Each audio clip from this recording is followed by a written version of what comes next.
Brighton won, Arsenal won, an incredibly frustrating result. One that I've had to take some time to settle and stew on before making this video. I've done the head loss on other social media platforms, but here I want to calm down. I want to speak through it, talk through it, address some of the nonsense that I've seen on social media since the game, to be honest, both from rival fans, which is expected, but from some Arsenal fans as well. I think some of the response to the game is just, I don't know, wrong, ultimately. But it's a sickener, to be honest. What happened today was a sickener. We will talk about the penalty, of course. I don't want to spend too much time on it. It's been done to death. I think any of us with a brain cell know it's not a penalty, so we don't actually need to talk about it all that much. But look, we'll start with the game itself. A 1-1 draw. It's just not a good result. It's not a good result. And especially once we were in this position that we've been in, where we had to go pretty much flawlessly until the end of the season against Liverpool. And to be honest, look, you look at the momentum compared to the games that we've played recently. Brighton gave us a real game. Compared to the teams that we played, Brighton didn't sit back, and we knew they wouldn't. We spoke about it in the preview. Brighton don't do that. Brighton don't change the way they play for anyone. They're comfortable pressing. They played a really awkward style, to be honest, and they were good today. All things considered, if you took everything out of it in terms of the decision, like 1-1's probably a fair result. Maybe even a fair result would have been Brighton beating us purely based on the events of the game, other than the penalty. They had chances. Both before and after the penalty. Adingra missed that absolute sitter in the first half. I don't think 1-1 is like a result that doesn't represent the game. It's just the sort of game that you can come away from winning and we got out of there. We got away with that one. And that's what I felt we were kind of on track to do before the penalty. But, I don't want to take away from Brighton and the game that they played. I certainly felt like after it had gone to 1-1, we definitely lost the plot. And there's a few reasons for that. But look, we went 1-0 up through this goal from Nwaneri, and it's such a shame. It's such a shame that everything that happened after that has kind of taken away from this moment for him. Because if we'd gone on to win the game 1-0, which I thought we were capable of doing, what an unbelievable moment this would have been for him. Kind of bailing us out of what could have been a worse result. And a great goal. He picks up the ball a long way out. The burst of pace he has over the first few yards is excellent. Carries the ball confidently, comfortably, and slots it past Verbruggen. I thought Verbruggen should probably have saved it, but it's a good goal. And I finally felt like we've got someone that can kind of deputise for Saka. He's not Saka. No one is Saka. But he's, out of everyone we've seen there, Martinelli, Jesus kind of, and him, he's definitely the closest we've got to being able to do it. And there were elements of his first half performance which weren't great. In fairness, he gave the ball away quite a bit. He does hold on to it quite a lot. But he's young, and that will improve, and he'll develop. But the goal was really important. Unfortunately, and this is a real devastating blow, to be honest, Mikel Arteta confirmed after the game, we lost Nwaneri with an injury. He wasn't substituted at halftime because he was on a booking. He was actually injured. He also said Kai Havertz tried, but was really honest and said he couldn't even travel and he wasn't able to train. So that's why he didn't have Havertz. But on Nwaneri, he said it's a muscular issue and it's bad news. So that's an absolute nightmare going forwards. And we'll speak about the real lack of squad depth that we've got in a little bit. But the game continues. We get into the second half, and I thought we were doing fine. I thought we were managing the game comfortably. And then we all know what happened. This happened. So it's not a penalty. Never is a penalty. You've never seen it given as a penalty before. You'll never see it given as a penalty again. Joao Pedro flicks the ball up.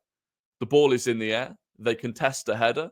Joao Pedro gets to the ball first. He heads it into Saliba's head. It comes off the top of Saliba's head, and then they collide heads. Joao Pedro throws himself to the ground, rolls around, screaming, just acting, literally acting, play acting. Anthony Taylor buys it, excuse me, and awards the penalty. Ridiculous. If Saliba goes down and does the same as Joao Pedro, Anthony Taylor goes, it's a clash of heads. It's a drop ball. That's what happens in that situation. But you look at it and you go, well, VAR is going to intervene. It's fine. VAR is going to. It's a clash of heads. You're not going to see a penalty for a clash of heads. VAR will intervene. VAR didn't intervene. VAR didn't intervene. And according to Mikel Arteta, he believes VAR looked at it and checked it for about 3 seconds. And the second that they had seen that there was contact between Saliba and Joao Pedro, they gave the penalty. They didn't even look for the fact that the ball had come off Saliba as well as Joao Pedro. So it's a scandalous decision. Absolutely scandalous decision. I was just watching Match of the Day. On Match of the Day, all 3 of them, Gary Lineker, Danny Mills, Mika Richards, all 3 of them said it's never a penalty. And Gary Lineker said, I've been watching football for 50 years, never seen it before. And it's unbelievable. How many more of these decisions are we going to get where everyone turns around and goes, well, I've never seen that before. I've never seen that before. But when it's Arsenal, you see it. It's unbelievable. It's like the 4th time this season. But it is what it is. I don't want to talk any more about it. It's sickening. It's disgusting. And I don't know what to do about it. But it gets to the point where I just don't even care about the Premier League, because what's the point? Why do we bother investing all of our time, our energy, our money into a competition which is just fundamentally broken because of the level of officiating? I don't know. Outside of that, look, we can talk about the game, and we can talk about the fact that, Arsenal weren't great today. And this is where I get annoyed with some Arsenal fans, because we weren't great today. But this idea that, the penalty doesn't matter, the fact that decision doesn't matter, that decision went against us doesn't matter, because, we didn't deserve to win anyway. Mate, the amount of times that top teams win games that they don't necessarily deserve to win, but they find a way. And that's what we were doing today. We went 1-0 up. We were seeing it out. We'd have got out of there without that decision. And that's what I find frustrating. It's like, you don't have to absolutely batter and blow away every team and completely outcreate them to deserve to win the game. But we didn't. And we do need to look at where it went wrong in terms of that. We spoke about it in the preview. Thomas Partey at right back. That's now 1 win in 5 Premier League games with Thomas Partey at right back. And this is not a criticism of Thomas Partey. It is a criticism of utilising him in the completely wrong position. Because Jorginho today should not have been on the pitch. The game did not suit him at all. This type of game where Brighton are aggressively pressing with a lot of energy, it just didn't suit Jorginho. He's not quick enough anymore. He's not strong on the ball. He's not quick on the ball. He doesn't have any recovery pace if he loses the ball. Like, it just wasn't the game for him. And I was surprised that he survived beyond half-time, to be quite honest with you. So Partey at right back, Partey should have been in midfield, ultimately. The lack of creativity, we knew it straight away. As soon as the lineup came out, we all looked at it and thought the same thing. Where's the creativity? You then lose Ethan Nwaneri, who was the only creative player in the team at half-time. It gets even worse. It's very difficult. The position that we're in currently, between injuries and illness, it's an incredibly difficult situation to manage. I mean, Martinelli came on. He's carrying a knock. We don't know exactly what, but he's carrying something. Excuse me. And then Martin Ødegaard. Martin Ødegaard is sick as a parrot. I don't think... Martin Ødegaard was bedbound after the Brentford game. He is incredibly unwell. He's got the same thing that Kai Havertz has. And Kai Havertz couldn't even travel. And you saw that when he came on. I mean, he looked a shadow of himself. And he's not looked brilliant recently anyway. But he looked a shadow of that when he came on. It's like if you had the symptoms of the flu going out and trying to play football. It's horrible. Calafiori, I thought, was fine. The booking Calafiori got was mental as well. Thinking back about that. Literally, Calafiori blocks off a runner, gets a booking. Their player, about 15 seconds later, did the exact same thing to Martinelli, not even a foul. Marino, again, the feedback on Marino, lots of people not happy with his performance today. I thought after 70 minutes, he fell off a cliff. After 70 minutes, I thought he looked knackered. Before that, I thought he was fine. Again, I don't know. Maybe I see Marino differently. Rice was all right, but again, we're just not playing into Rice's strengths at all. He was playing a half off the right wing today, and I know there aren't many solutions to it. And then the front three was what it was. It was the only thing that we had available. But realistically, if you look at this team, okay, there's a question that maybe you'd say Havertz, Jesus, they're fighting for contention in the number 9 spot. But if you're looking at our best 11 really this season, Ødegaard, Saka, Havertz, Martinelli. Our whole front four is missing. In an ideal world, especially against Brighton, our whole front four was missing. And I think we did miss Kai Havertz today. Jesus tried, but didn't really get into the game. And I think we missed Kai Havertz. I think in 2 areas. Firstly, those line-breaking runs that he made in the same way that he scored the goal against Brighton at home.